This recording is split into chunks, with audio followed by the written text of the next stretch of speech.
Recorded. Okay, Good morning, everyone. Welcome to. Good evening, everyone. You got to stop saying good morning. Good evening, everyone. It's Welcome to. light. Well, it's morning where you are. Good evening, everyone. Welcome to Free Range on Expat Radio, hosted by Carl Wilder I'm and losing Natasha both Cohen. sound. Just before we came. Yes. You're right. Your internet is Okay, not very just good before we this got morning. on the air. No, it's not. Just before we got on the air, Luigi. we were discussing Luigi. And here's my take on Luigi. He is just a convenient patsy and had nothing to do with the killing whatsoever. Well, I'm glad your image has caught up with your comments. What I think about Luigi, and actually Clara was telling me, they're having a terrible time finding impartial juries to judge his case. What I think about Luigi is that okay, killing is very extreme. Okay, I will take it normally as a no-no, but it seemed to have worked. And the troubling issue that I find with that is that if that's what it takes to work, I wouldn't like to be a CEO of a health company right now, because if they're actually waiting for someone to shoot them to start helping people rather than make money, then it's a crazy world we live in. I mean, I know it's a crazy world we live in, but I mean, this is extreme, but unfortunately, that goes without saying. Yeah, unfortunately, it worked. Is that what you guys were waiting for before you stopped trying to make money and started trying to help people? Was that the catalyst? They're still not trying to help people. They're refusing fewer payments, and they're still making a ton of money. They're making billions, just fewer billions, by approving more health care. But I don't believe for 1 second Luigi had one thing to do with this killing, and that is based on the two photographs. The first photograph they released of the shooter showed a man with wide-spaced eyes and wide-spaced eyebrows. Then Luigi appears 5 days later with a unibrow.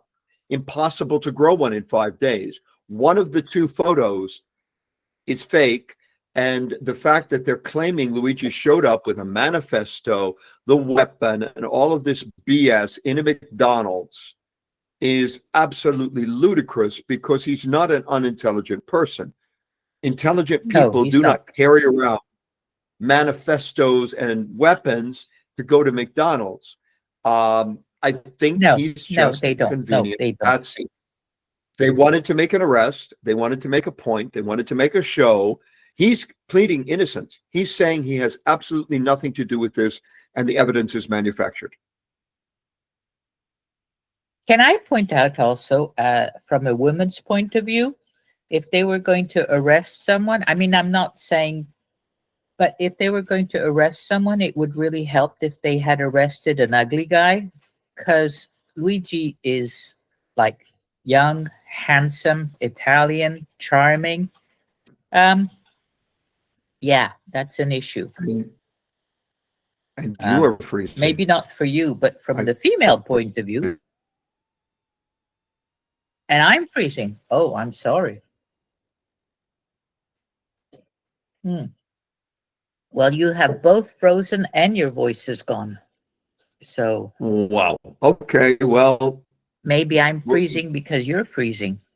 It is quite possible. The internet is wonderful when it works, and it is not always working the best. Working. Yes. Yes. So I am back in Berlin, and this is very, very exciting for me. I am back in Berlin, although I leave in a week's time today. I'm going skiing. Well, I'm not going skiing. I'm going to a ski station. you're completely frozen, but that's all right. So I'm going to a ski station. I'm going to Alpbach in Austria, Mhm. and joining my family there. So this is going to be That quite will be exciting for me. I nice. do not plan to ski. I don't Yes, I ski do not because plan I to ski went at all. skiing once. I misunderstood skiing. I had lived in the South, as you know, and I was up in New York, and someone said, "Do you want to go skiing?" And I thought, well, it's awfully cold for that. But they said, no, no, no, we go to this place. It's 2 hours away. I I only knew skiing is something you did on the water. And when we got there, there was snow, and I said, "How do we ski? There's no water." And they said, "On the snow." And I said, "Oh no, oh no." But I took a lesson, and I was on the bunny hill with the instructor with the two little poles and the skis on. And he kept saying, "Bend your knees, bend your knees." I bent my knee, and I hit my collarbone on the little pole and cracked it. Hmm. So Well, that I was good. never got on skis again. I have film of me on skis. I would have been either 2.5 or 3.5 because we were in Zermatt. And I'm not sure if Sonia was newly born or if my mother was still pregnant. But I have film of me on skis, either 2.5 or 3.5, skiing down a hill That's by interesting. So myself, for no you, it poles. was a childhood thing. I think the first time I water skied, I was 8, not that young, but I loved it. I loved it, and I was quite good at it. But the snow skiing thing is for the birds. Anything outdoors in the cold to me is hell, and there's no reason for it. Um, it's cold The in first time Seville, and I'm I noticing watered, something. My hair keeps getting bigger and bigger since I lived here. why? Why would your hair grow or get bigger? I don't know. It's just the water, the differences in water and atmosphere and that type of thing.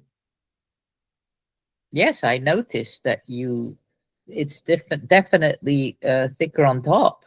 Yes, I very much noticed that. So, question that I've been meaning to ask you, young man, Yes. and this is going to sound silly, but bear with me.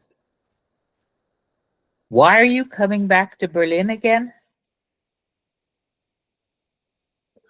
Um, I love Berlin.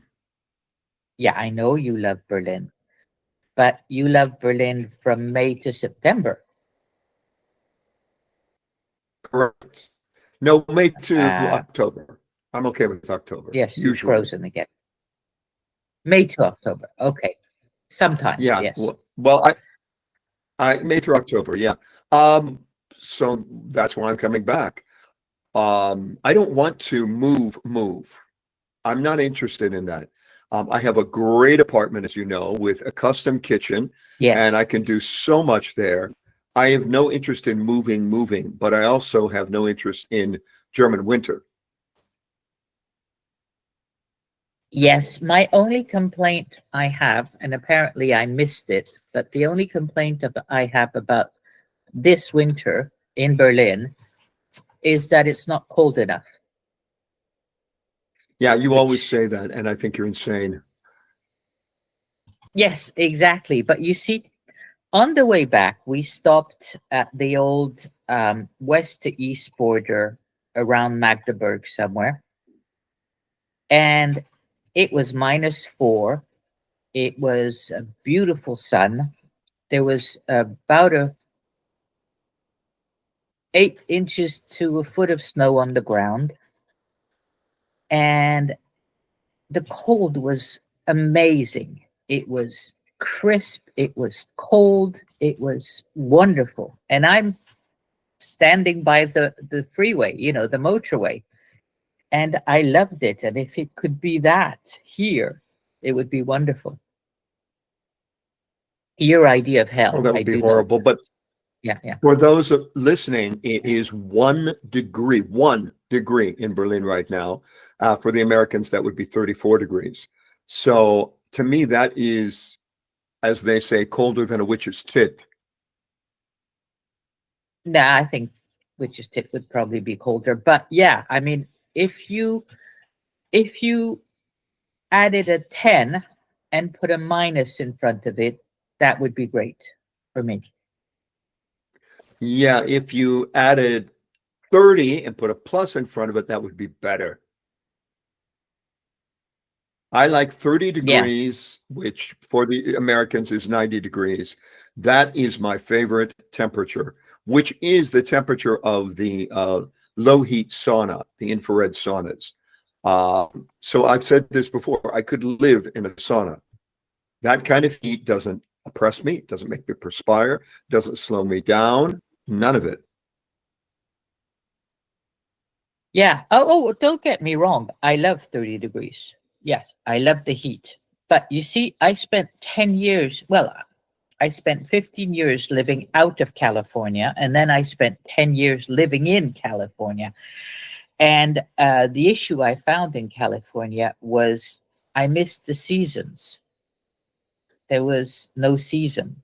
And sometimes it was even colder in the summer because in La Jolla, we were underneath the coastal clouds.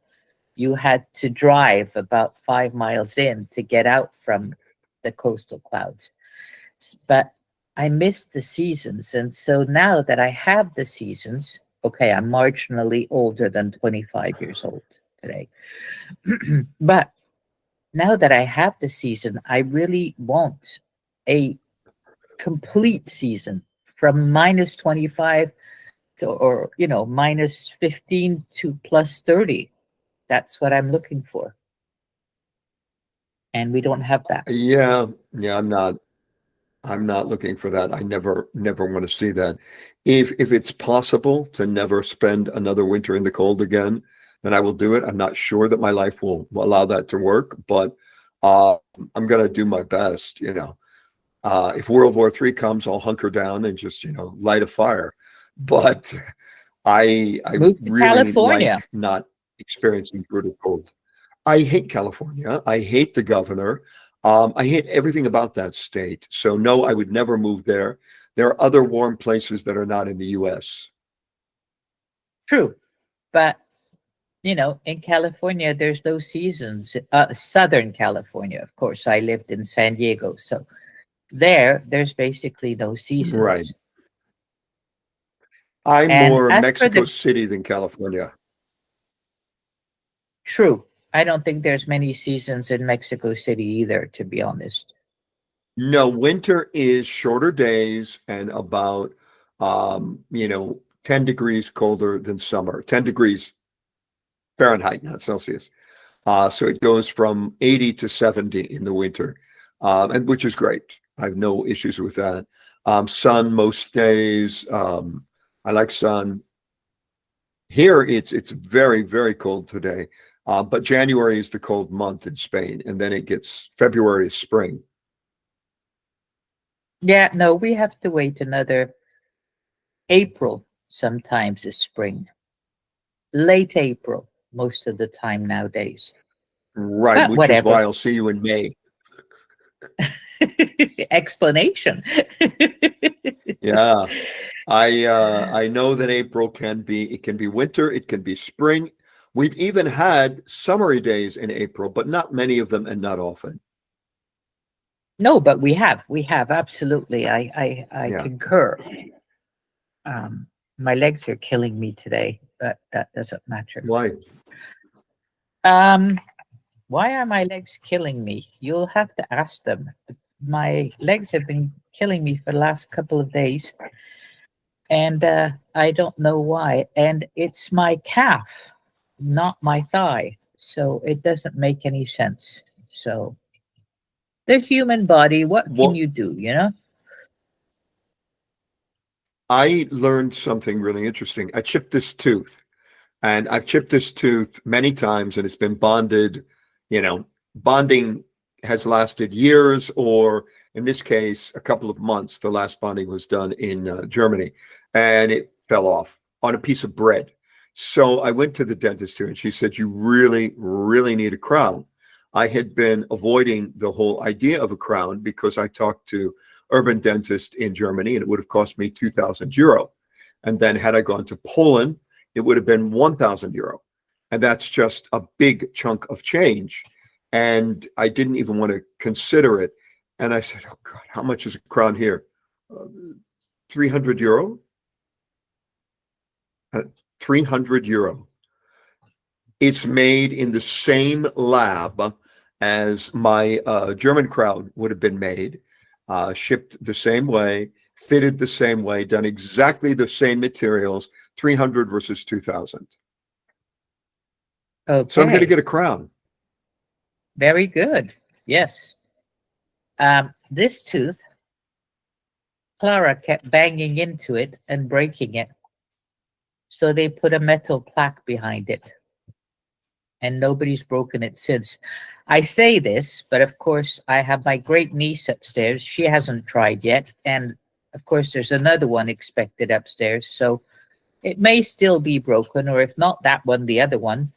But I have a metal plaque in the back, which apparently, I've just thought of it. The number of MRIs that I've had since then, that plaque must be titanium because it's never affected Yeah. the MRIs.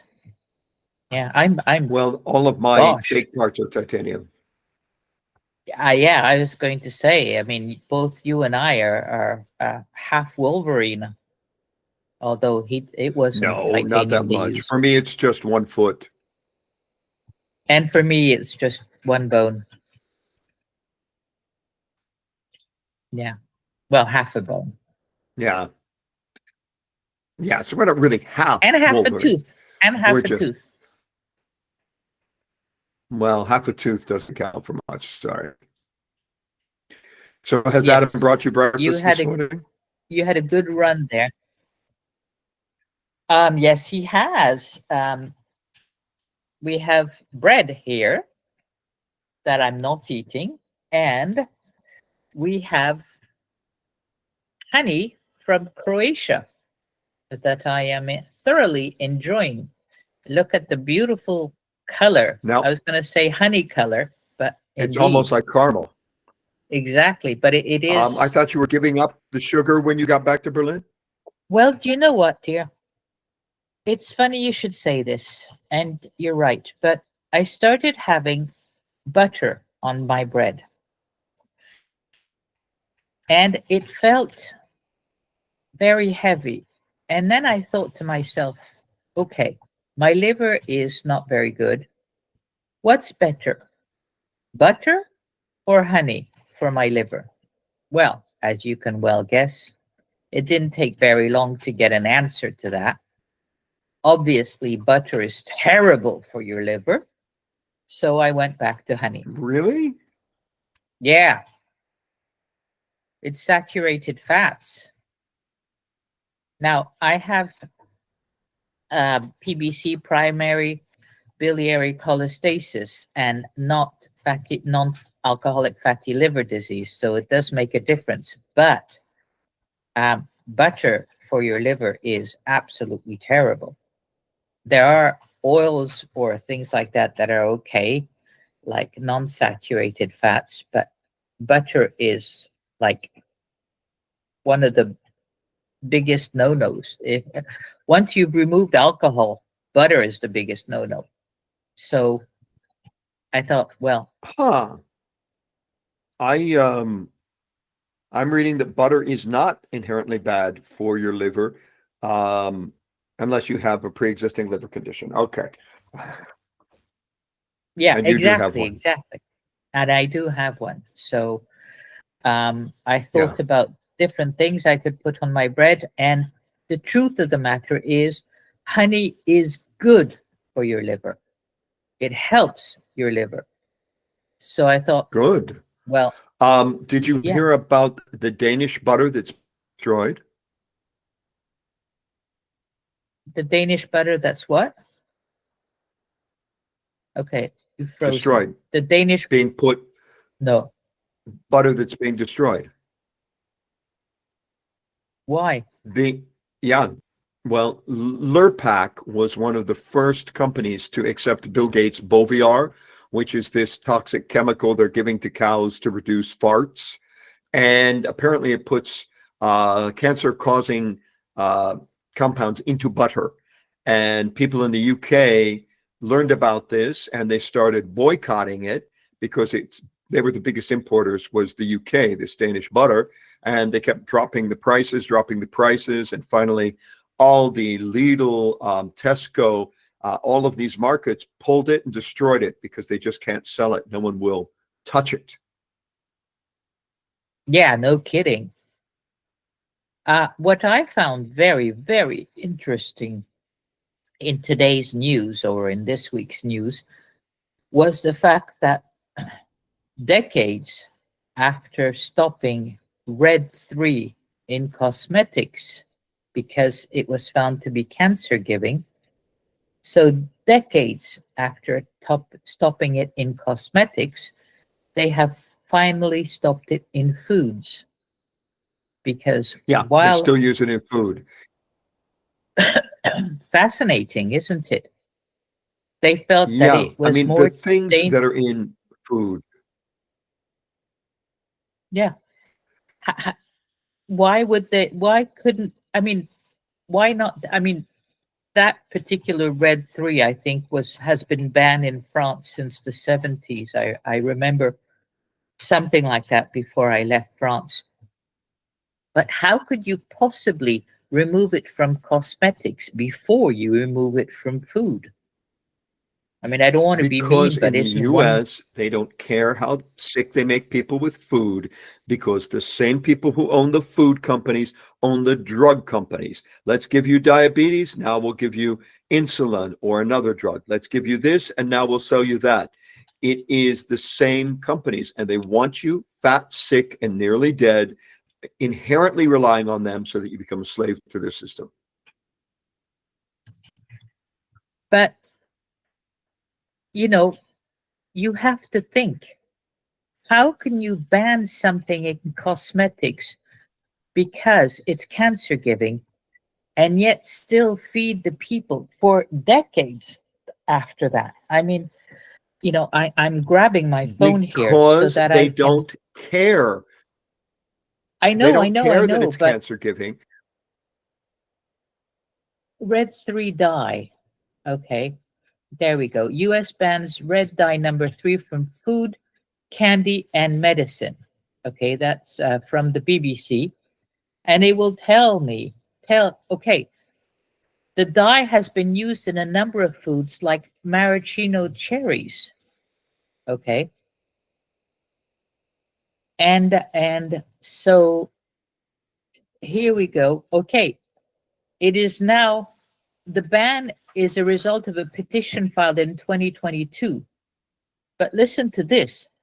Red number 3 was banned in cosmetics 35 years ago by the FDA. Yes. And it was, The but FDA it was, is controlled by the corporations. The reason yeah, it was banned it from cosmetics is because the word got out that it was cancer causing in cosmetics. So they quietly moved it over to food, and they then ban it when the word gets out. And the word got out because of TikTok and those other apps these kids are using. They're finding out things and they're sharing information and they're becoming investigative journalists because investigative journalism is dead in the US and has been for 50 years. So that's why they're banning it now. People know. They don't ban it because they care about people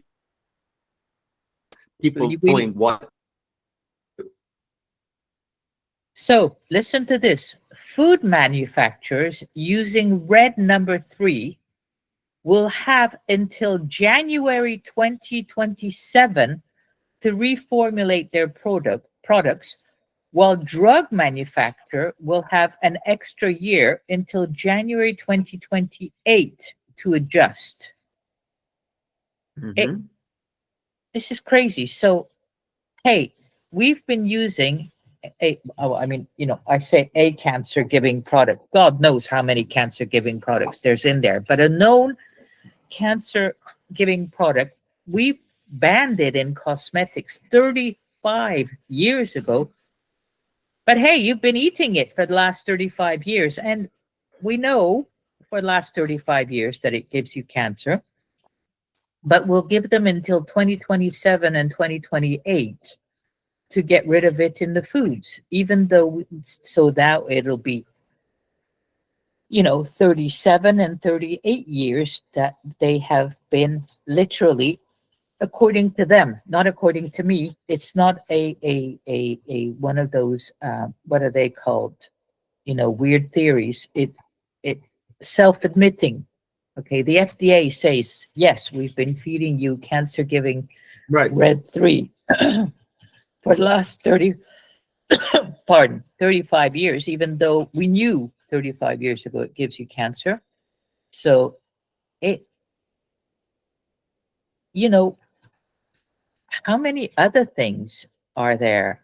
I'm not trying to start a what are those called? Those false theories. I'm not trying to start something. I'm literally taking the FDA's words, and it seems crazy to me. We know it's bad Well, for you. the French So- and Russian studies proved that genetically modified food, especially genetically modified corn, which is in everything in the US, is cancer causing. And they still have it. It's because the US is a corporate oligarchy and has been for half a century. The corporations run the show, and the politicians take their marching orders from BlackRock. BlackRock is owned by Israel. Benjamin Netanyahu is effectively the president of the United States and has been. What's BlackRock? BlackRock is the mega corporation that owns almost every other corporation in the United States. What does my phone say about BlackRock? Ask it. I know I am. It's a pretty. It's like an octopus reaching into everything. It doesn't wholly own things, but it has a vested interest in just about every company in the entire United States and controlling interests. So I'll tell you what BlackRock is. BlackRock Inc. is an American multinational investment company founded in 1988, initially as an enterprise risk management and fixed income institutional asset manager. BlackRock is the world's largest asset manager with $11.5 trillion in assets under management as of December 31st, 2023. Headquartered in New York City, BlackRock has 70 offices in 30 countries and clients in 100 countries. So, Larry Fink is chairman and CEO, and the revenue was in 2023 $17.86 billion.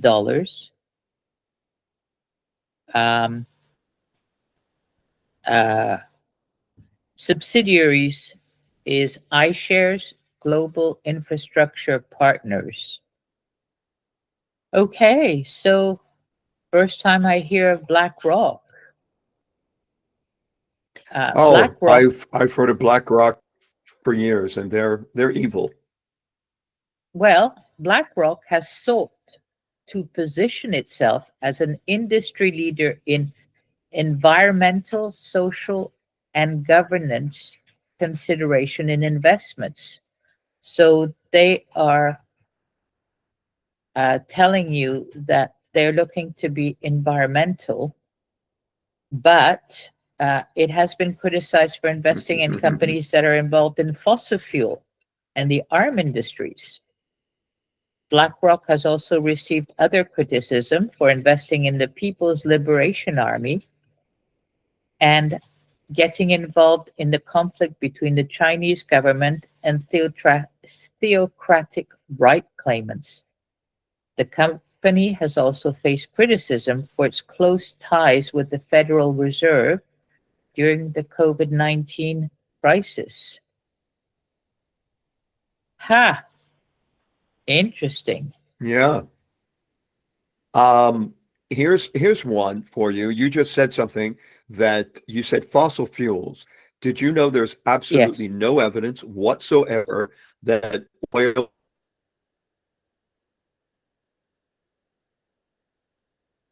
Wait, we've lost you. or anything to do We've with lost you. There's no fossils? evidence whatsoever. Why do we still call What? it fossil fuel? Wait, There's we've no lost you evidence after. that There's no evidence. oil is fossil.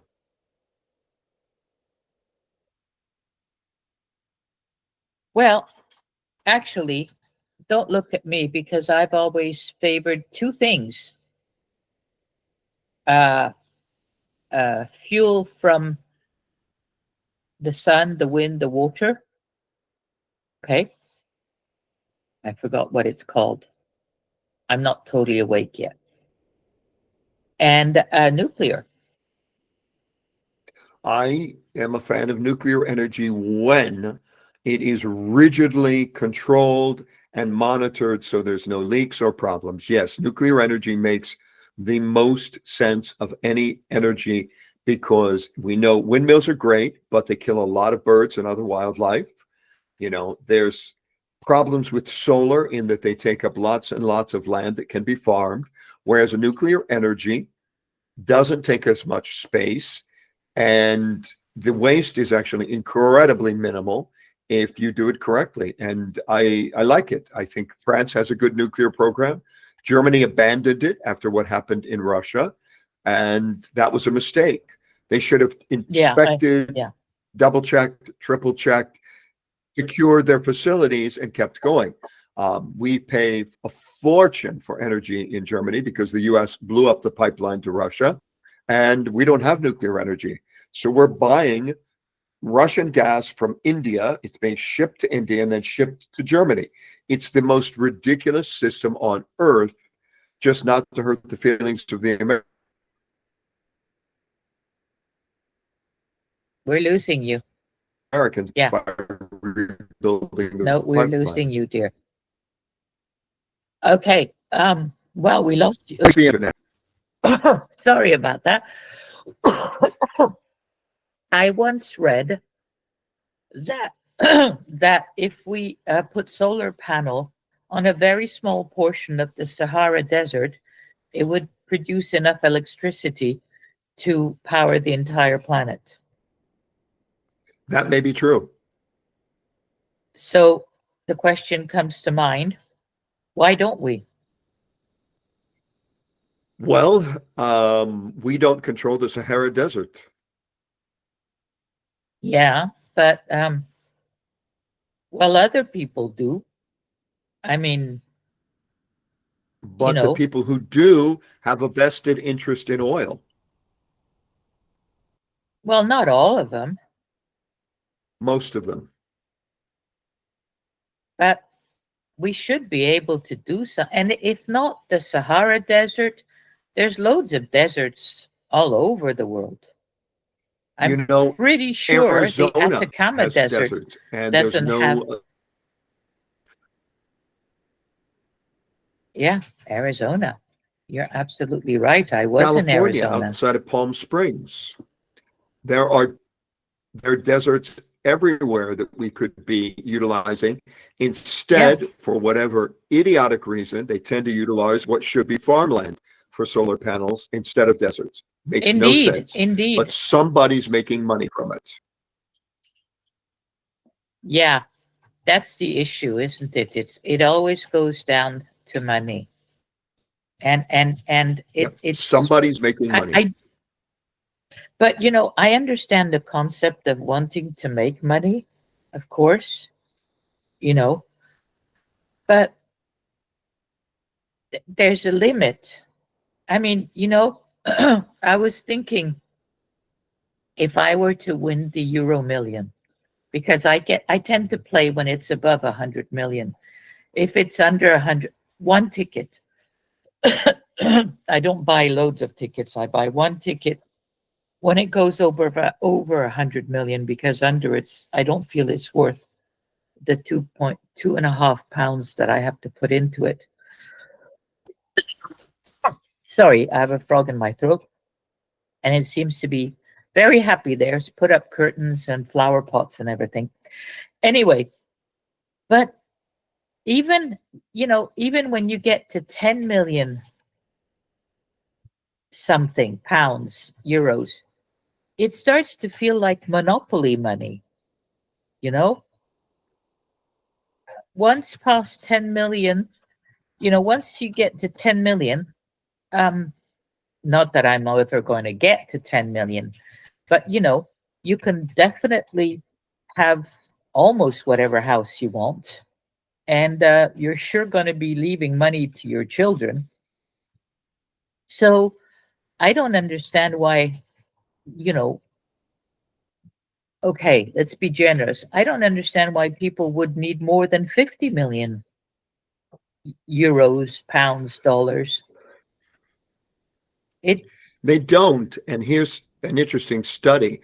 Once you go beyond 10 million, your happiness does not increase no matter how much more money you accumulate. As a matter of fact, the more money you accumulate, they say the more selfish and unhappy you become. Well, I think that can be seen in quite a few people lately. Yes. I'll give you an example. My mother's flat just sold. So I got a little bit of money, not much because it sold way below what we were expecting, but I got a little bit of money. First of all, it's not being spent. But the first thing I did, unfortunately, Adam can hear me and he's going to have a heart attack. But the first thing I did was donate money to the LA fires, that kind of thing. And when I say money, I don't mean a lot. I mean, 10 euro, 10, yeah, $10. But I went and first thing I did was I went to see whose life I could improve with what I had. That was my first port of call, was, now I have a little bit of money. I can try and improve somebody else's. Now, for instance, I put in 15 euros in mini loans, micro loans, those things that I get it back. I lend it and then eventually I get it back. But I just want to help people. There you are. Good morning, Milou. That was my first thought when I got the money. He's got to join every show at least once. I inherited money once, and it was from my mother's husband's father, a man I did not care for. And as I told you, my mother was a battered and abused woman, and her husband was a nightmare, horrible, horrible human.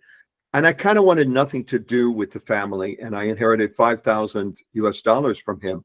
So I started calling around to women's shelters, and I found one that was trying to put in a new kitchen. And I said, here's the deal. 5,000, I'll cut you a check. Yes, it was back in the days of checks. We lost you. Today, and name your kitchen Grandma Nancy's kitchen after my mother. They were thrilled, and they did that, and they renovated their kitchen with that 5,000. So a women's shelter where women and children from abusive marriages go got a new kitchen thanks to that. And I felt that was the right way to use money from an abusive man who raised an abusive man. Well, exactly. I got money and my first thought was to give it back. I mean, not to give it back to my mother. She's not there. But to give it back to society, to share it with society, to see how I can help those who had less money. That was my first thought. That was the first thing I did, and I don't understand people who don't think the same. If I had billions, I can safely say I would have ended world hunger. I would have. I keep a little bit for myself and the rest I give away. I couldn't I couldn't do anything with billions. It doesn't make sense. But that's me, you know. And Yeah, billions, if I had billions, I would buy an apartment, uh, and then I would start giving to food charities around the world. exactly. And people say, "Oh, you say that, but if you had billions, you wouldn't do that." Well, you know, Yes, I'm I would. I'm not poor, okay? I'm not wealthy, but I'm not poor. And thank God, well, thank God, maybe not, but I have my family around me and my friends. And my family and friends, what they do, one of their main objectives is stopping me from giving money left, right, and center because that's what I do. You know, oh, you need some money? Here's, you know, give me your bank, I'll send you a transfer. That's what I do. You know, what's 100 euros? To me, it's nothing. I have it, it's spare. You need it, it will help you. Take it. I do that all the time. And my family says, please don't. You know, I buy trips for people because they can't afford them. And my family says, you're mad. And the answer is yes, I am mad, but that's what I do. So when I get money, I send everything to Adam because he doesn't do that. He takes care of it. And frankly, if I had the money, it'd be all gone. So, Well, I think it's a good thing. And I can take this opportunity to tell our listeners that I was struggling to find capital to begin the chef tours. And this company, which is growing and growing nicely and looking forward to a great 2025, was begun in May because Natasha hit me with 300 euro. And you go, 300 euro, what can you do with that? Well, we grossed by the end of just 6 months in business, 40,000 based on that 300 euro. So it made a huge difference. It made me an entrepreneur, and it launched a business in Paris, on Seville, that is the most successful on earth. No, but very successful. yeah, well, I had it, you needed it. It wasn't rocket science, you know? And our That's deal that's is when I make my first million, she'll take payback. yeah, but without interest. Well, that was for anyone that wants to follow biblical or Talmudic or Quran principles. Interest has always been illegal according to all the world's major religions. Yeah, I don't follow any religion. I just think I that know. if you lend anything expecting to get more back, then it's not a lend. But that's my view. Well, yeah, it becomes sort of a capitalist investment. And there's nothing wrong with making investments. I'm all for them. There's nothing wrong. But Yeah, absolutely. um, But everyone always if has I'm to be gonna clear on the terms. yeah, but if I'm going to invest in something, well, a little bit like you, but you're a friend, so no interest. But if I'm going to invest in something with the idea of investing to make money, then that's something different. But Right. if I lend, it's the difference between investing and lending. If I invest, I expect some return. If I lend, I just want it back. Right. For me, that's what the difference is. Yeah, I would concur with that. I just heard from another expat from Egypt. He's texting me on my phone right now. Uh, he's listening to Monday's show last week and reacting to that. What He did he react to?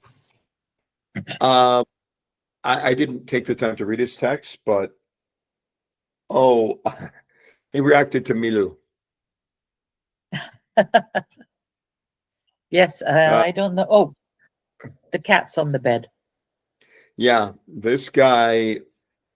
Oh, can they see you, Milu? Can they see you? Yeah, he gets We reactions. saw him before. Yeah, there he goes. Yeah. He always So gets there reactions. we there we go. That's my view. I'm happy I figured it out. There's a difference between lending and investing. There we go. I would concur. If I I I'm hoping to get my German citizenship this summer. Yeah, that would be good. It's interesting because I was just reading the statistics on the citizenship applications, and it just kind of depends on which office or person or pipeline you get stuck into. Um, if there are people who are getting them in 2 weeks, there are people who are getting them in 2 months, there are people who've been waiting 10 years. It's not a very logical system, and there's no accountability. So if you get started and you never hear anything back beyond the first, we accepted your papers, there's nothing you can do to move that along, short of hiring an attorney who may or may not be able to get it moving. You just have to wait. There are, someone took a picture of this, probably illegally, bureaucrats that have offices with stacks of dusty applications that they've never gone through, as they painfully go through one or two a day, and they keep getting more added workload. And there are other bureaucrats that just, whatever comes in that day, they just kind of move through it and it's done. So it really is the luck of the draw. So for those of you in other countries trying to get a citizenship, I'm curious what the process is and how long it's taking you. Feel free to write us. Natasha, do you want to give our email address? Yes, it's a free expat radio. It is, it isn't it? Free expat radio. Oh God, I think that's YouTube. no. Where's my email address? It is. Yeah, no. Free range expat. Free range expat. So two E's that follow each other. Free range expat at gmail.com. There Yeah. we go. Free range expat at gmail.com. No, you're right. Our YouTube channel is the other one. And that's, pardon, Free Range Radio Berlin, at Free Right. Range Radio Berlin. And of course, we also have our Facebook account, which is Free Range Expat Radio. Free Range Expat Radio. And you find us by, actually, it's not very difficult because we have a lovely picture of Carl on the front eating something. With my mouth open. Yes, that's the one. So so you can't possibly miss it. And if you want to actually look for it, it's well, I can't find it now. Free at, oh no, that's our YouTube. Well, anyway, Free Range Expat Radio, and we seem to have Duban Ferrero likes our page. Well, that's very nice of Duban Ferrero, who has a wonderful picture of the Muppets as his profile picture. Okay. Well, thank you, Dubon, for liking our page. It's interesting. I sometimes get a little feedback on the show through LinkedIn. Why, when we give all of these addresses and everything else, they go to LinkedIn, I will never know, but people do. People reach out in their own ways, which is absolutely fine. That's also where I tend to get fan mail, which, on LinkedIn, which is very funny. You're opening up LinkedIn. I use it not because I'm looking for a particular position right now, but because it's sort of a community, and there's a lot of people that I know, especially in the United States, that are desperate for jobs. Unemployment in the U.S. runs out after 6 months, and it's very low to begin with. It doesn't even cover rent in most cases. For instance, in the United States, maximum $400 a week in New York City, where the average rent is $2,500. So, people can't keep body and soul together. And so I try to always boost, encourage, comment, and bring people up, because it's a horrible job market in the United States right now. Yes, and well, I don't know if it's going to get better. We are entering the unknown, literally. We are completely 3 more entering the unknown. days, and we'll begin to find out what the unknown will bring us. 3 days. We do have a supposed, we'll see if it's violated, ceasefire. So the genocide has been halted in Gaza for the moment, we are told. And we'll see if that lasts beyond the inauguration. It could be, let's make Trump look good for 3 days, and then we go back to regular business.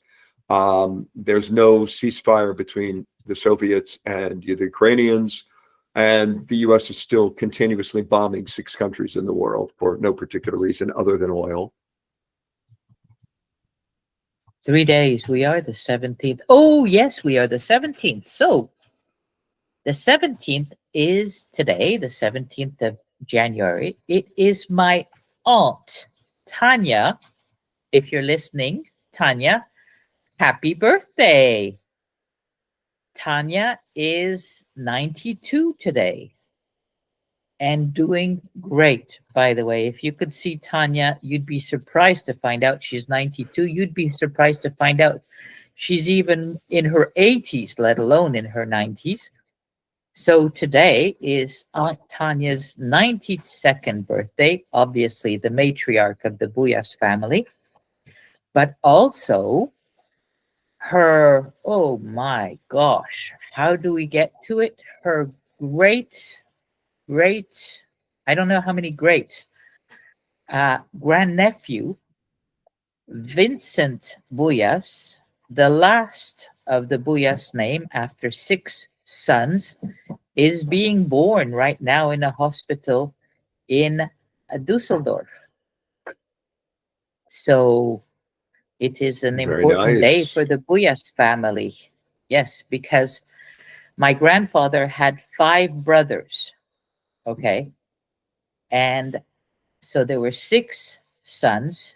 And out of the 6 sons, there is 1 son remaining in terms of great grandchildren.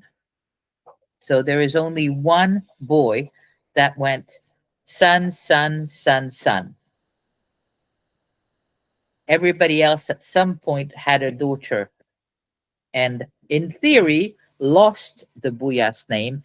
In practice, my sister still uses her maiden name, and both of her children do as well.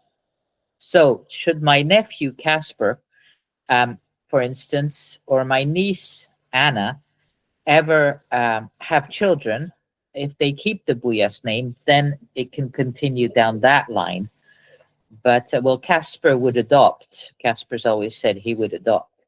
But yes, so 17th of January, we have 92nd birthday for Tanya, and Vincent Buyas is being born somewhere on the planet. So important I date. really like the name Casper. It's not a common name, and I love it. Oh, well, Casper will be delighted to hear that. Yes, is my nephew. He's great guy. Very sensitive, very sensible, very kind, great, great guy, Casper. Absolutely. Is he French? It's Casper Bouillon? No, he's American. He lives in the Really? United States, in New York State. He lives in Mamaroneck, and he's had an not a hard life, but he's made, or circumstances has made his life hard. He's had problems adapting with the planet, basically. And he's come out of the tunnel. And today he is just a wonderful, wonderful man. He's, yes, very much loved by his whole family, actually. And he's the last of the 6 grandchildren that my mother had. So was he born in the US? Yes, he was born in the US. He was born in New York. Okay, so he's not an expat to New York. No, he's not an expat to New York. Both his parents are. His father is Portuguese and his mother is French.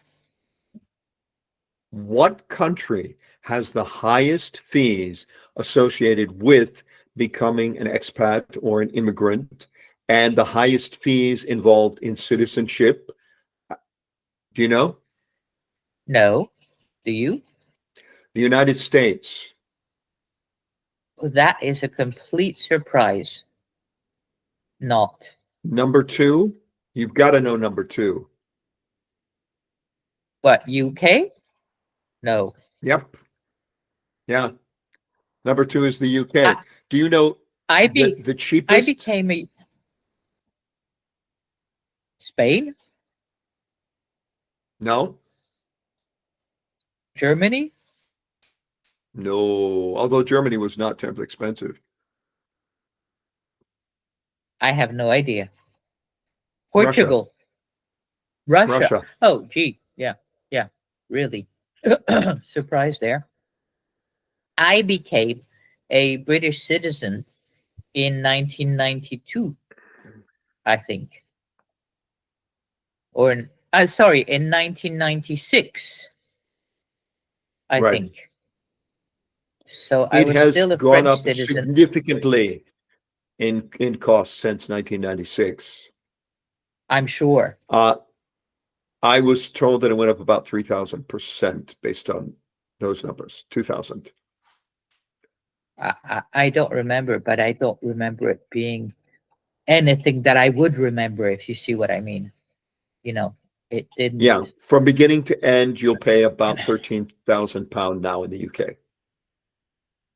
Okay, it's safe to say that I didn't pay anything more than 3 digits.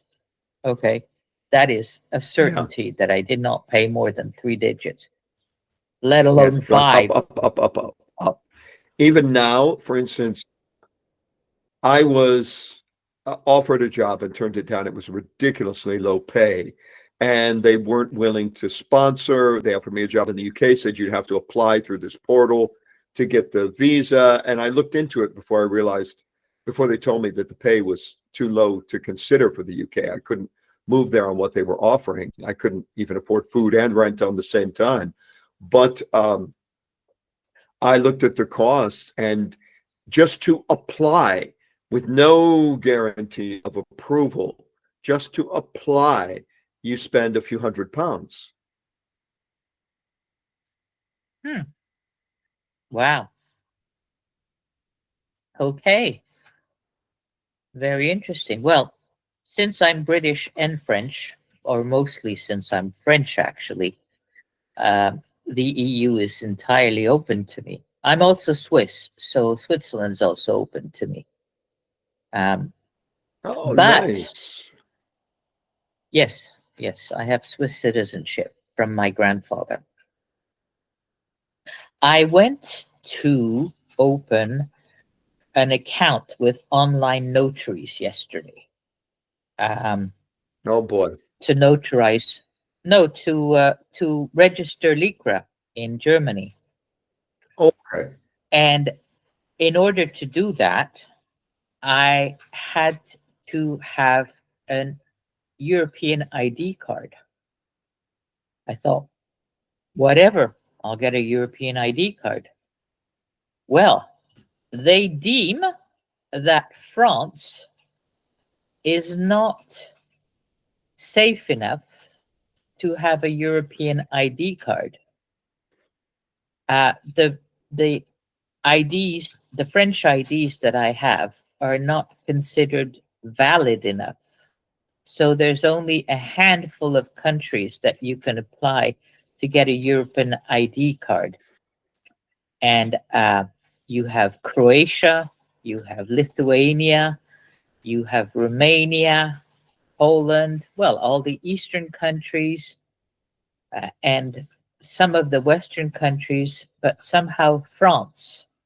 Switzerland is on the list as well, but France is not. So I could not get a European ID card. And oh my. that floored me. Yeah, that Yeah, floored me. Germany, of I'm course. not a fan of bureaucracy. E-ID card. Okay. So how do I get my EID card? You apply. Okay.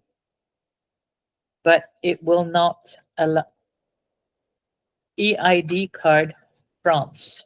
Okay. I don't know what they have against France, but they will not let France have an EID card.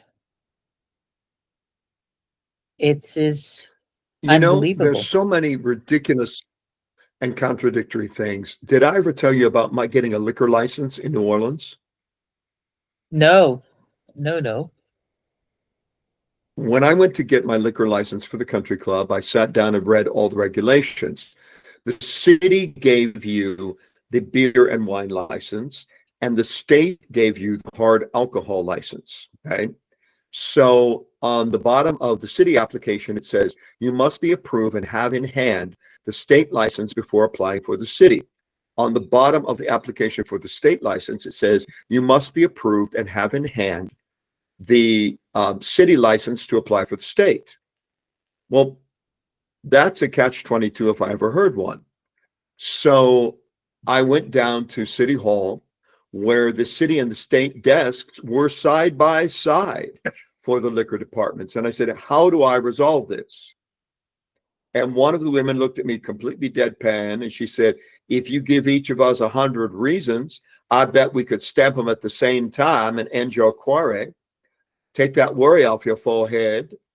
So I paid a bribe of each of them, $100 each. And they stamped at the same time, handed me my licenses at the same time, and it was resolved.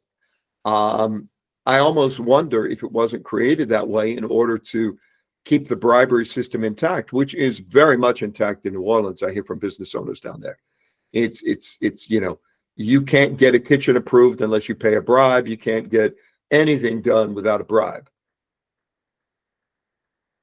Well, in a sense, you're kind of lucky. 100 isn't that much. No, it isn't. It isn't the money. It's just that the whole thing is the entire system is set up as a bribery system. Of course. But in terms of bribery, you're doing well with $100 each. Yeah, they could have asked for 1,000. That was the average bribe. Was $100 for just about anything. I needed to. There was a tax problem, and they said, "Well, you can have an extension for up to 90 days if you give me 50 reasons to give you that extension." Well, there we go. See, it works. So it works. I'm not a big fan of the bribery system. No, and the fact is, around the world, bureaucrats have too much power. We know this in Germany. We know this in France. We know this in England. We know this in England. These petty little bureaucrats can do what they like without anyone really looking at them too carefully. No, I know. In France, the rule is the following. Your pay increases like I've said before on the show, the pay increases according to how many people you have working under you. So, for instance, you can hire someone to lick the stamp, someone to write the address, someone to put the letter in the envelope, and then, of course, your pay increases. because Um, you're supervising more people. yes, exactly. There isn't really that much of a check, as in oversee in that particular field. But what I find interesting is, with all your experience with New Orleans, which of course is a city that you love, I you love it. said, yeah, you said all your books in well, not all your books, most of your books in New Orleans, Well, because we we I know mustn't the city forget, so well, we and mustn't I know the forget. history of the city so well, and I know the racial history of the city so well that it's effortless to write about New Orleans in that time period. Um, Yes, we I don't mustn't have to forget think that about it. Carl is a writer and has written two books that are out, a third Two that that are is. published. I'm working on three and four. Um, 8,000 words added to number three. Four is complete, but hasn't been edited or beta read or any of that. And five, I've just begun because they seem to flow one to another. Good. I expect to have 3 and 4 in my mailbox in the near future. Yeah, 8,000 more words, and you can take a look at three. Natasha read the first, I don't know, 2 or 3 chapters of three when she was in the hospital with her leg being broken, and made some very funny comments because I think they were giving her drugs. I don't remember, but then again, that's kind of normal, isn't it? Yeah, I'm pretty sure. Were you on some sort of painkillers? Oh yeah. Oh yeah, I was on some opiates. I stopped them as Okay. soon as I could because I don't like that sort of thing. But yeah. Yeah, and I feel sorry sometimes that I don't like that sort of thing, because if I did, I'd continue taking them. I'd be like, wow, but I don't like to have to be controlled. I don't like the feeling of that at all. And I think I said this once before when I was given opiates, I still had pain. I no longer cared that I had pain. And that was a very frightening thing to be experiencing. The pain existed. They didn't stop the pain. They made me not care I had pain. And that could make me incautious and not heal well.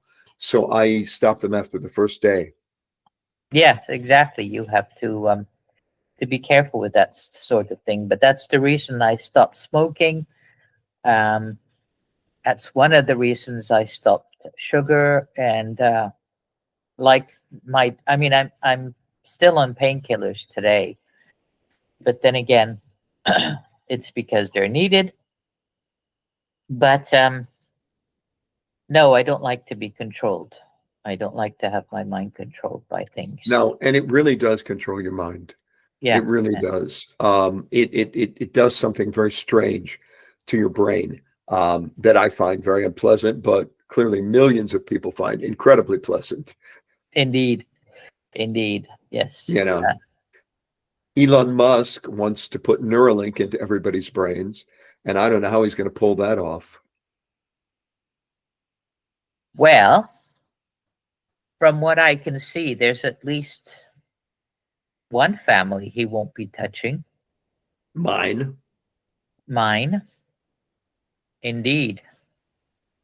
Whereas I have no objection to, I would have liked when my children were born, I would have liked to have been able to insert some kind of a tracking device on them. But that's just because you're a mother, and there's so many terrible things happening out there with children that I think to myself, wow, if I had a tracking device, I'd feel so much better. Parents are Somehow, using Apple AirTags these days. yes, I know, but of course, as Adam will tell you, if there's no phones around the AirTag, it doesn't work, I know. because regularly we had Cozy has been left behind, and Cozy is not being detected anymore because our cat has an AirTag. But if there's no iPhones around him, it doesn't make any difference. So, but Yeah, yes, I don't. so if I could have tracked, yeah, if I could have tracked my kids, I would have been happy. On the other hand, aged almost 30 and 27, I have the feeling that my children would be a lot less happy if I could track them 24/7. Yeah, I don't think that would work. I don't have an air tag on Milu because he never leaves me. Indeed. Well, When I let him off leash in the park, he'll run ahead, but then he'll stop and look back, make sure I'm coming, and then he'll start running again. Cozy disappeared last summer at my sister's house, which is actually the area where he was born. And we looked for him for hours, literally 7 hours. And Adam will confirm 7 hours and 3 minutes is the running joke around here. And so since then, he's been on an air tag, which of course wouldn't have helped because when he goes out running in the woods, somehow there isn't a million Apple phones around him. So Yeah, the air yeah. tag is My a good cats, idea, but not when we really. lived in the Dominican Republic, run of Cabrera, the whole town, but everyone knew El Gato Negro belonged to me. So wherever they went, they would get on the back of scooters or horses or whatever transportation there was. They'd go into town, they'd hang out in the photo bar if it was hot, because that was the only air conditioned space. Someone would bring them to me every night. It was a really interesting system. They had complete run, complete freedom, and they caught their own food. I didn't feed them when we lived in the Dominican. Mm, well, poor Cozy would probably starve to death. But if he got lost in a shopping mall, we could find him Oh, easily. yeah. But if he got lost in the forest, wouldn't really help us unless we ever all of us got iPhones and kind of stood 10 feet apart and went through the forest. But Well, I don't think it's not 10 feet. They have a bigger distance than that they can yeah, track. they do have. Yeah, but we'd have to get a Um, whole bunch of iPhones in that forest. Yeah. yeah, I think it's 300 meters that they're good for. Oh, so that's okay, you know. But yeah, so he has an air tag, but since he's never let out the house, well, house flat on his own, it'd be kind of silly. Hmm. He'd have to go through three front doors to get outside. That really wouldn't help very much. So Yeah. yeah, he's happily sleeping on the bed. Yeah. Yeah, happily sleeping on my lap right here.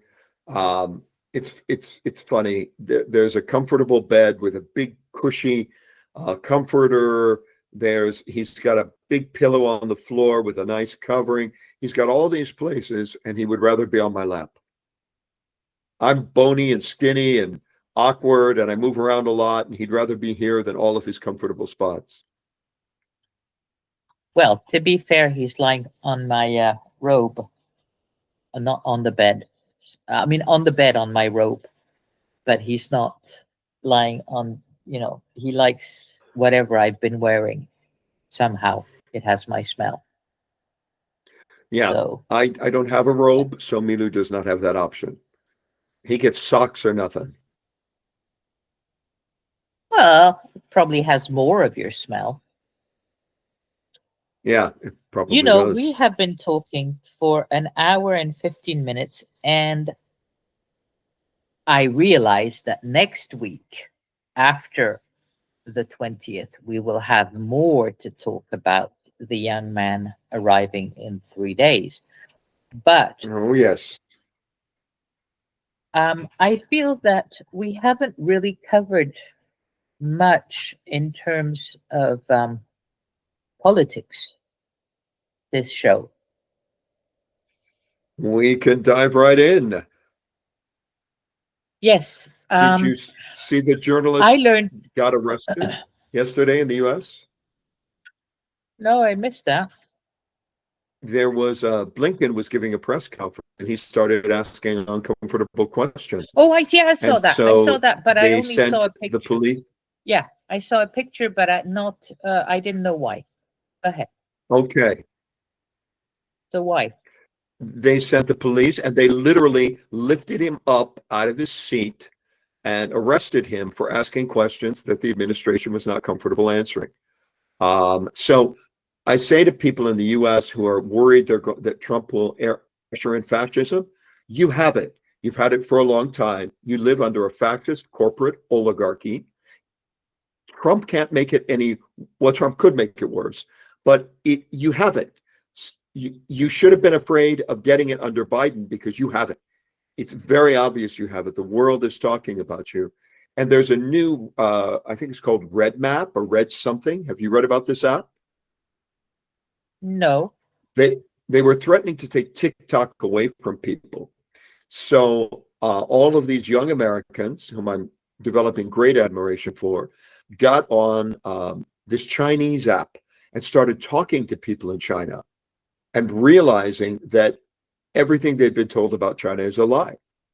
You know, they have a good quality of life. They're not living under a social credit system like we're told they are, that it was all propaganda. So as the scales are falling from their eyes, I think they may be able to find out more about the rest of the world, see things more clearly, and stop believing the constant barrage of US propaganda. I mean, I went to North Korea and found out most of what we'd been told about North Korea was a lie. You know, the US is propaganda central. I'm going to have to disagree with you on this point. I don't think that North Korea is a place that I would like to live. Oh, I don't want to I live there. I'm not saying that. I'm saying that much of what we've been told about North Korea is a lie. For instance, in the US press, there was a story that all men had to have their hair cut exactly the same way that Kim Jong-un had his haircut. Not true. We were told that people were killing and eating their dogs and children in order to prevent starvation. Not true. That was in the New York Times. No, I mean, that may be a slightly excessive, but there's definitely no freedom of speech, no freedom of movement, and all that There stuff. is there is freedom of speech in private, in that people were very willing to talk to me. I had a second phone with an offline translation app, and people say what they like in private, they don't in public. And that's true in many countries. You can be arrested for being a journalist asking questions in the US. You know, Apparently, free speech in public is a challenge in many countries. They've made so much people are paranoid about saying the wrong thing. The UK has done the same thing in many instances. You know, I remember 20 years ago, everyone talking about the Pakis moving in. You can't even use the word Paki now for fear of arrest in the UK. Using the word Paki is a hate crime. It's short for Pakistan.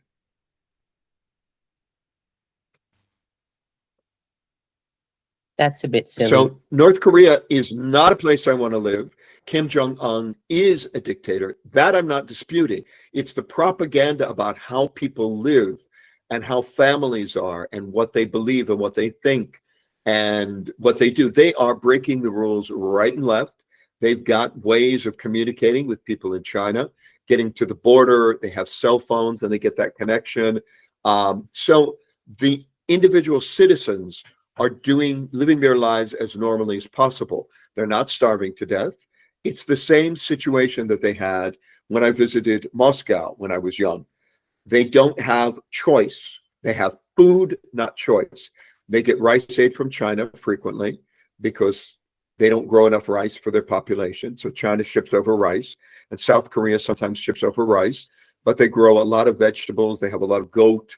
Goat is their number one meat source, etc. So they're not eating their kids and their dogs. I think the best way to know the world is to go there. You know, in Russia, when I was a kid, they had white bread or brown bread, white cheese or yellow cheese, pears or apples, carrots or cabbage. There was no choice. There was food. They weren't standing in bread lines. There was plenty of food, very little choice. You couldn't go and get Bing cherries in the summer because the premium fruits all went to the, the party. And that meant the officials of the party and not the populace. So people did this in East Berlin. They did this in Moscow.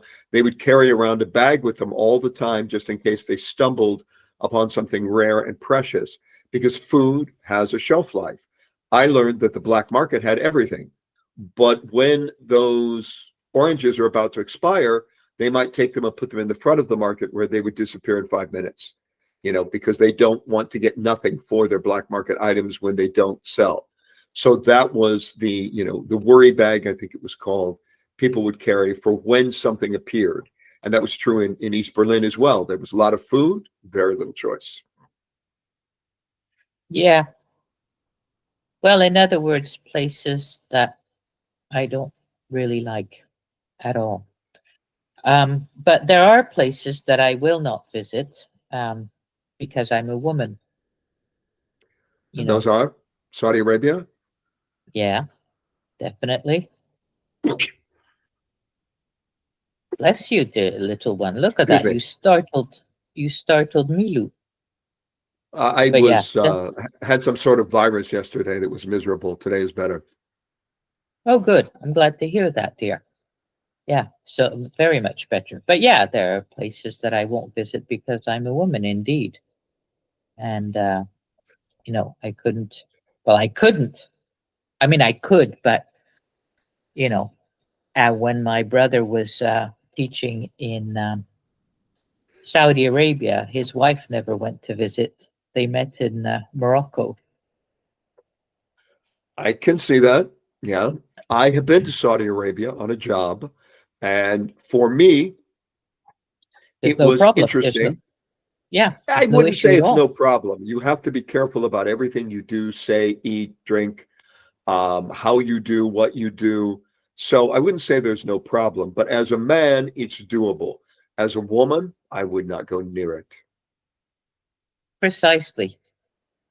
And I was reading something the other day that said that there was, I think it was, had this woman, I think I sent it to everyone.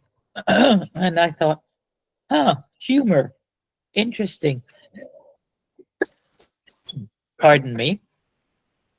Yes, I sent it to everyone, and because I thought it was kind of funny. It was about Saudi Arabia and the freedom of it, and I thought somebody had this sense of humor. Um, but I can't find it anymore. Okay. Well, that's all right. Yes, There are many places in the world where women do not have much in the way of rights. That has changed, fortunately, in many other places. But if we go back to the United States, as late as 1972, a woman could not get her own bank account without the permission of her husband or father. She could not get a credit card without her husband or father signing off on it. Women had very little independence prior to the 1970s. And of course, the women's liberation movement crumbled a lot of that. And I'm very happy for it. I remember my mother getting a copy of the Helen Reddy record, I Am Woman, and taking the yes. picture to a hairdresser and saying, cut my hair like that, short like a man. And my mother got that haircut, which looked very good on her. Um, that was the beginning of her emergence from her very bad marriage. Yeah, bad marriage. That's another thing. Um, for everyone out there, if you are in a bad marriage, get out. Both both Carl and I, who both had parents who were in a bad marriage, um, for the sake of the children, get out. Yep. They always say for the sake of the children, oh, we stayed together, or I stayed with him for the sake of the children. Well, I hate to point this out, but from experience, I can tell you that your children are not blithering idiots. They can see that you guys are not happy, or at least that you're not happy, and it damages them more to stay than to go, you know. I would absolutely agree. My mother thought he was doing the right thing by us by staying with him. And, I actually told her, um, you're not. You're not. We hate him. Get rid of him. And she finally did. And it took a pair of brass balls, because she could have been, she could have been killed. He was that kind of guy. But fortunately, she had the police there when she served the papers, which was the smartest thing she ever could have done. Well, my father was not at all that bad. The issues that was with my parents was they were both nice people. They were both great. It's just together they were crap. They That happens too. almost, yeah, they fed on each other for bad things, if you see what I mean. Um, um, my mother did things practically to infuriate my dad, and my dad did things to infuriate my mother. They were separately, they were terrific. I adored my parents. And well, at the beginning, it was a little bit harder uh, to adore my dad, because he was the one that had been cheating. And therefore, blame wasn't put on anyone. The only feeling that we felt as children was complete and utter relief.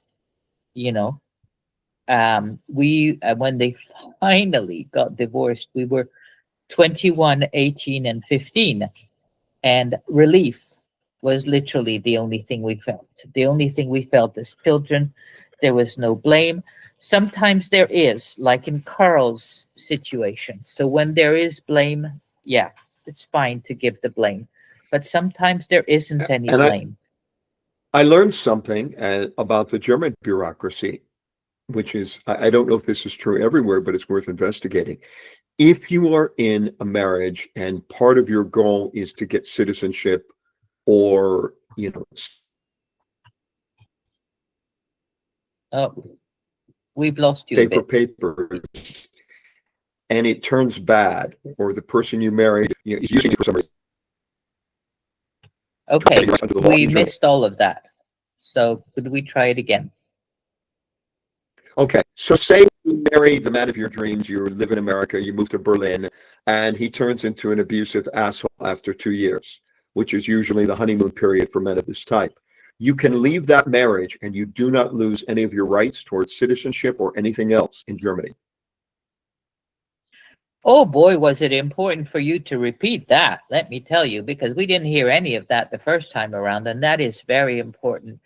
But there are shelters out there. Um, if the police doesn't believe you, which is stupid, but it happens, go to another police station. Do all the police stations in your town if you have to. Okay. Absolutely do.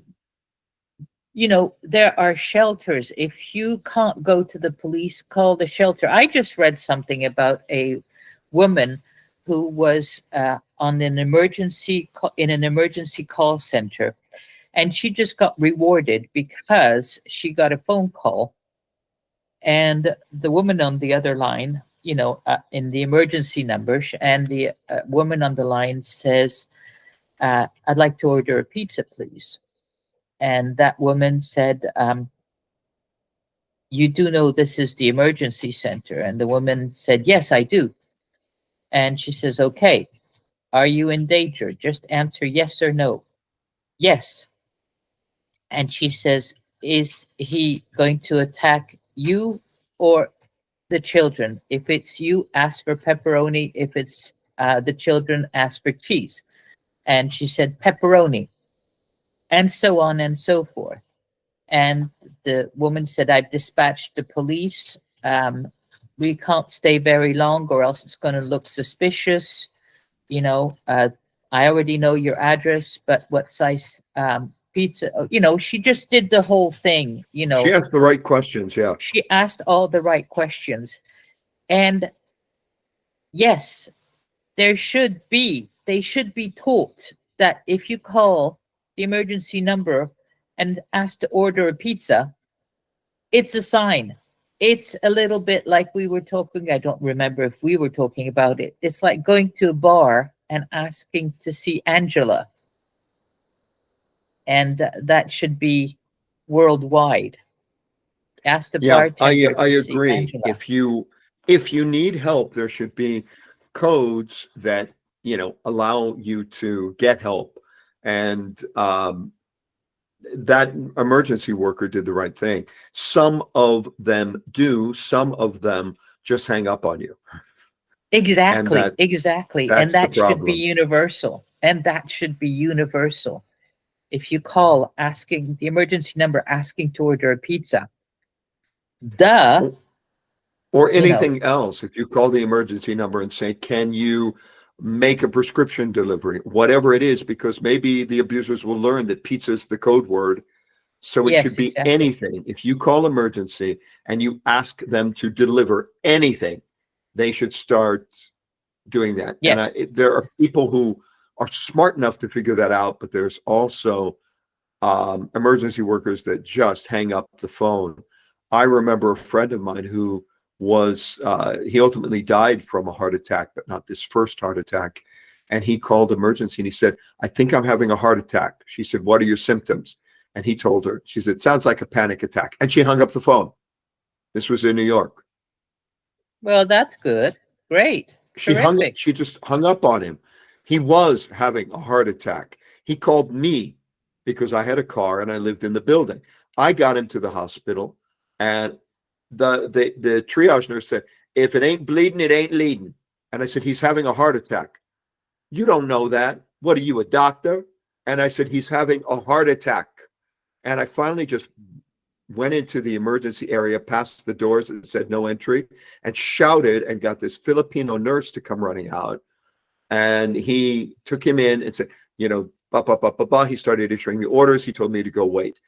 But they're overwhelmed and they don't care.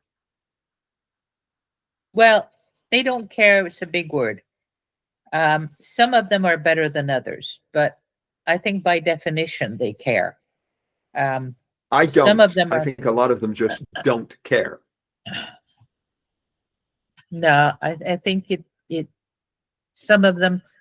I worked in an emergency room for 36 hours straight. I was meant to, because I got my emergency medical technician degree, and I was supposed to do 8 hours in an emergency room, and we got emergencies, including a whole party of 5 and 6-year-olds who'd had their drinks spiked with drugs. So that was fun. And so I ended up doing a 36-hour shift when I was supposed to do 8. Never complained, but of course not. But it happens, and you get overwhelmed. And then we had this one girl come in with unbelievable stomach pains, and we did everything. We even,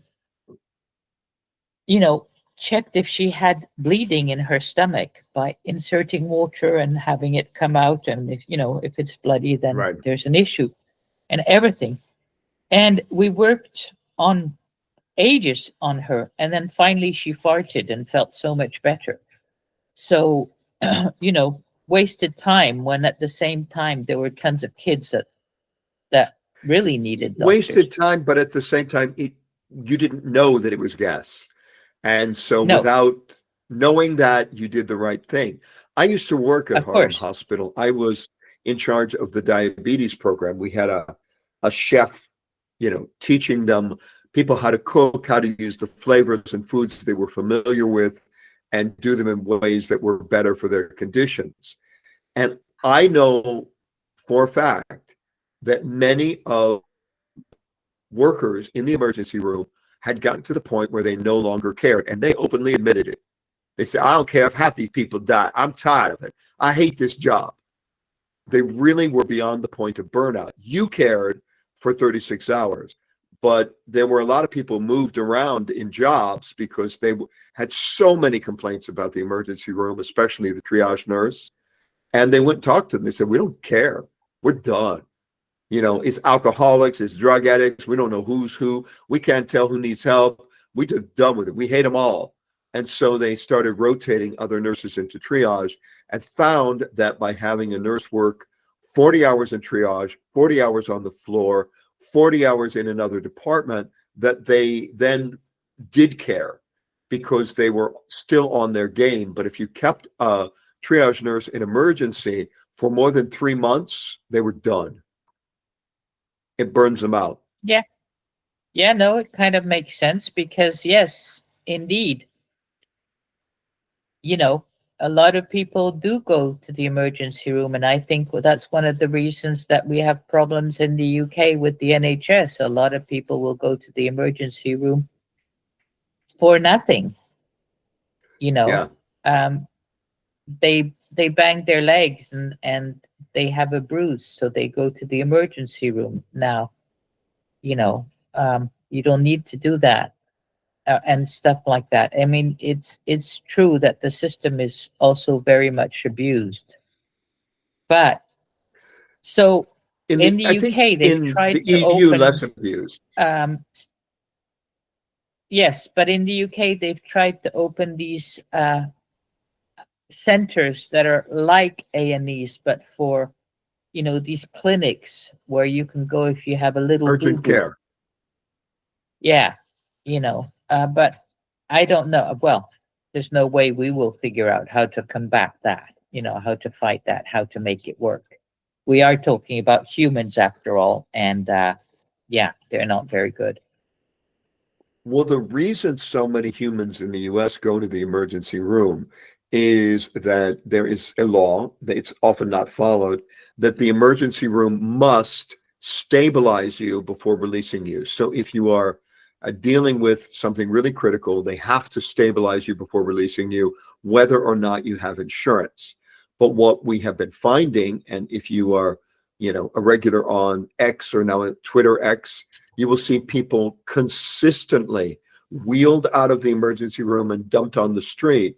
There was a pile of bodies outside King's Hospital in Manhattan where people were going in who did not have insurance, and they were just said, no, we're not treating you. We don't make any money off you people, so it's not happening. Now, that may have changed with the Luis case, but I still stand by the contention that Luis had nothing to do with this killing. He's just a convenient patsy, and they planted the evidence on him in order to say they made an arrest. Yeah, we can go back. So am I pro or anti Luigi? I don't know. I think again I am neither that pro nor anti-Luigi because I don't think he did it.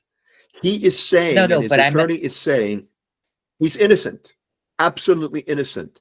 And this was all planted I evidence don't because mean, of a slight yeah, resemblance. but I don't mean pro or anti Luigi. I mean pro or anti what that person did, whoever that person may be. I'm using Luigi because that's the only guy we have. Right. Yeah. So am I pro that kind of behavior? Well, I'm obviously anti the death of someone because, you know, his kids are upset, his friends are upset, his wife is upset. But it helped, and it Helped a shouldn't lot. have, and it shouldn't have. I mean, it should have, but it shouldn't have been needed, is what I Well, mean. in New York, have you seen online the wanted posters? Yes, I have, of all the What they're CEOs. doing, yeah, these CEOs are not being killed right and left, so don't worry about that. But what it did is it highlighted the crimes of many of these people. wanted for the death of 10,000 babies because of contaminated formula, wanted for the deaths of, and it's highlighting the fact that CEOs and corporations in the US are never held responsible. And that's a good thing because it's making the populace aware of how they're being exploited. Yes and no. Yes, because it's making them aware, and no, because most of them, unfortunately, will not believe it. So, I don't because, know. yeah, you I have don't more know that they faith in won't believe it. humans than I do. And that's I know crazy that a lot saying of that. people are stupid, but not all of them. There may be enough.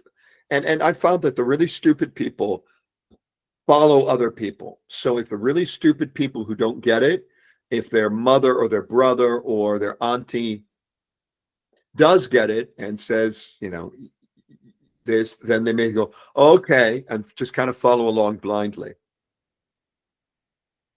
Yeah, but a lot of people believe in the government. A lot of people, That's a you know, mistake.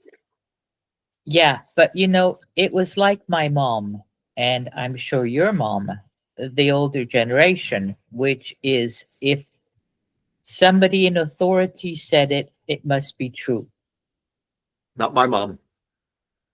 Yeah, well, if the doctor or the priest or the lawyer or the police said it, it must be true.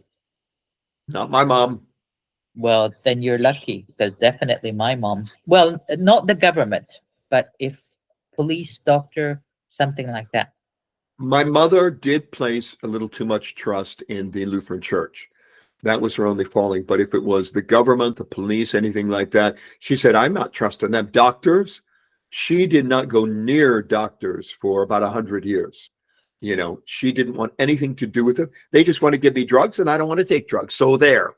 It wasn't until she got colon cancer that she acquiesced to surgery, refused chemotherapy, refused radiation, told them, she said, do you know what the difference is? Whether you have chemotherapy, radiation, or nothing? It's exactly the same. 50% will get it again in 5 years, no matter what you do. So basically, you want to make a lot of money off me, and it's not happening.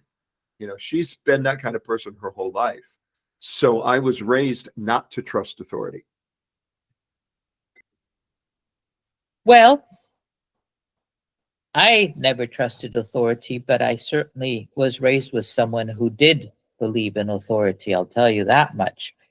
And and so I think a lot of people in the US will. Oh, bless you. I wish I had a silence button on my mic, guys. Sorry. Don't worry. But a lot of people, well, I think we have one on the screen. Yeah. Do we? Yeah. It's that little microphone button there. But anyway, it doesn't matter. You just sneeze, not a big deal. But yes, a lot of people in the United States would have been raised with the belief in authority. So, Yeah, I wasn't raised with that belief. Something that funny always happens. Every time I go to the dentist, I have gum recession. I've had it since I was 6 years old. Because when I was a little kid, we were taught to use hard toothbrushes and brush up and down like this. And I braided my gums. The gum recession has not worsened since I was 6 years old, ever. But every new dentist that goes to points it out to me as if they've just discovered it. And I tell them, I've had it since I was a little kid. It's fine. I know how to brush. It's not causing me pain. I have no cavities in that area. Don't worry about it. I know how to cope with it. I gave it to myself because that's what we were taught. I don't know if you were taught that. Brush with a hard toothbrush straight up and down. yeah. Yeah. I have an electric toothbrush now. So do I. Yeah. Now, then I don't know if they had electric toothbrushes. I don't know when they were invented. No, but you know what we did have back in the 70s that I have now again? Water picks. That jet thing that cleaned between the teeth. And well, I left California in the 80s, so I don't know if it continued in the US, but it has finally reached Europe. And so I have one that I use, and they're great. I cannot stand that sensation. I use floss, toothpicks, the interdental brushes. I cannot stand the sensation of a water pick. To me, it's like torture. Oh, I love it. So just goes to show you there Do you are use different ways. do you use warm water or cold? Warm water, always. Okay, good. I rinse my teeth in warm water. I don't So rinse do my I. teeth. Yeah, in cold water. Yeah. I I don't use do anything cold. I use warm water and a cupful of Listerine or whatever Yeah, mouthwash. right. Yeah. So Um, two birds, one stone. yeah, I'm a big fan of warm water when it comes to everything. We had we had a day last week. I think it was Saturday. There was the water was out here at the building, and I went to the gym and thought that's no problem. I'll shower there. You know, had to refill the toilet back with a bucket to flush that kind of thing, and we knew it was going to be out for several hours, so it wasn't a problem. And then I get to the gym and their hot water was out. Ouch.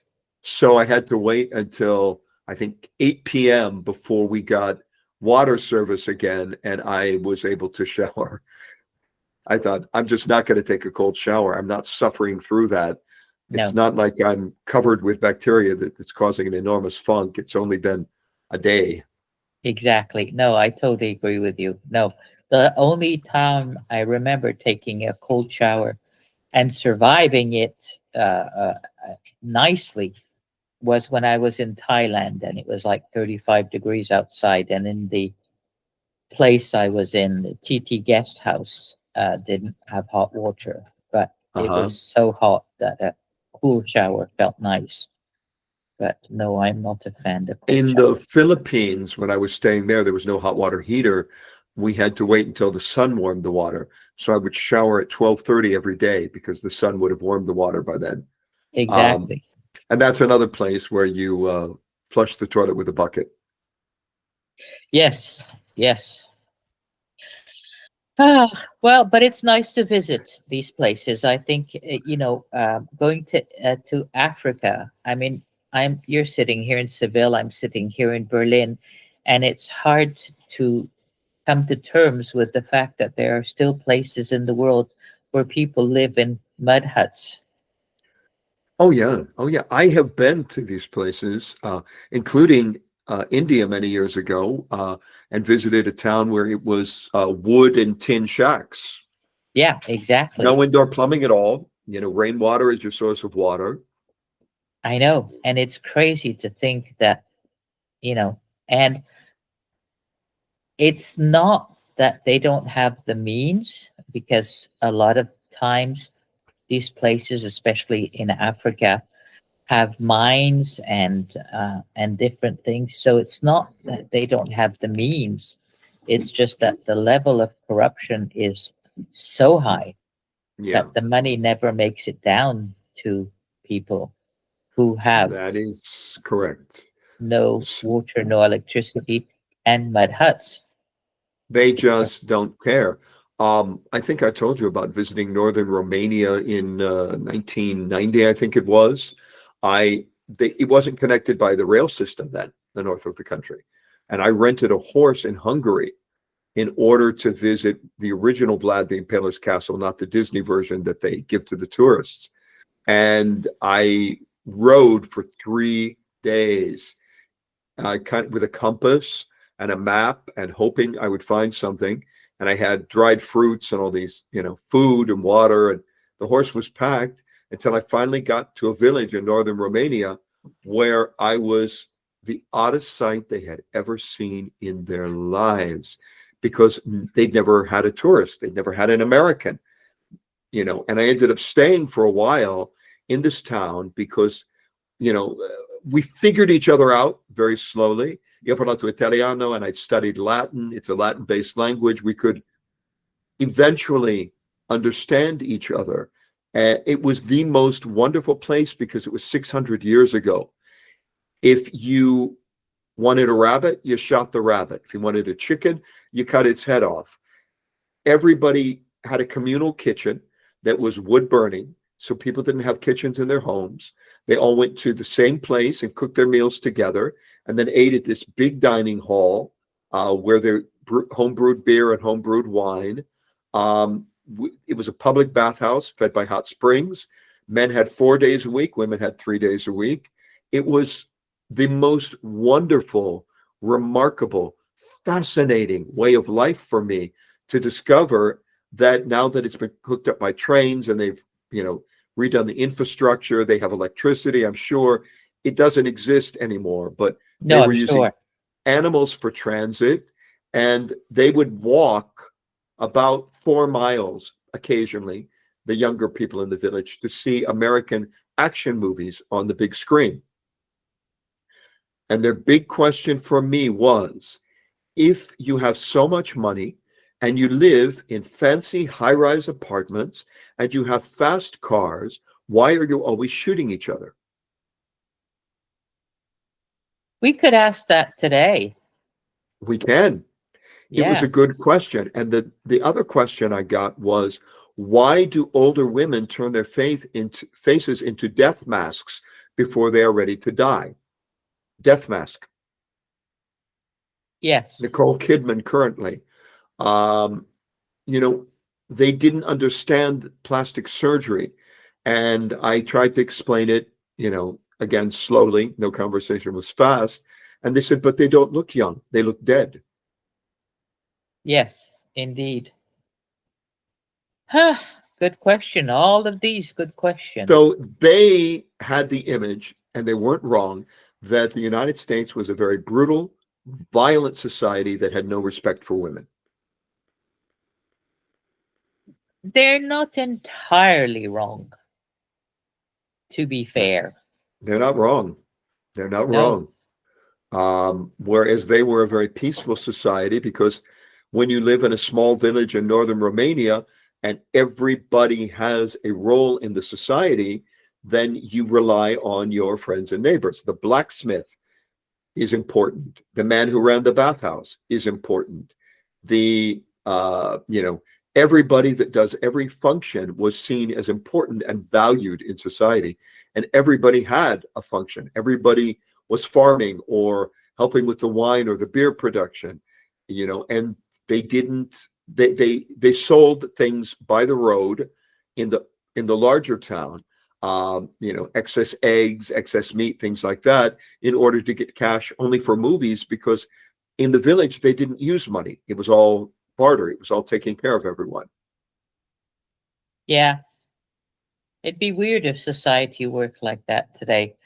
I am looking around because I can there's a tell. faint possibility that Adam may have locked himself out of the apartment.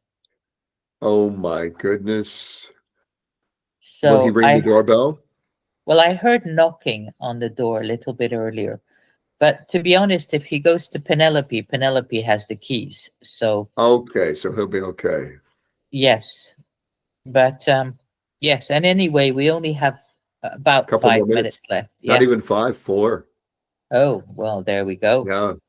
It's So I'm so glad we had this time together.